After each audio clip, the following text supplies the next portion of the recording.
हमारे किसान हमारे ख्वाब लहलहाती ताबीरों के साथ ज़्यादा पैदावार हासिल करने के लिए जैतून सीड का हाइब्रिड सीड ZS9091 का इंतखाब।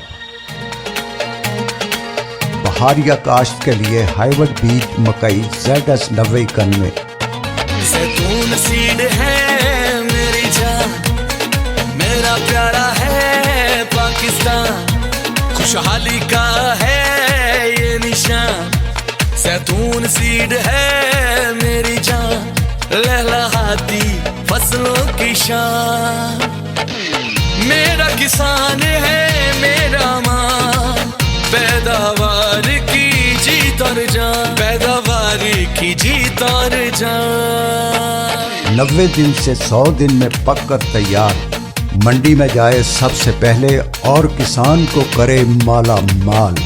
हाइब्रिड बीज मकई ZS9091, पैदावार की जीत। जैतून सीड कंपनी प्राइवेट लिमिटेड।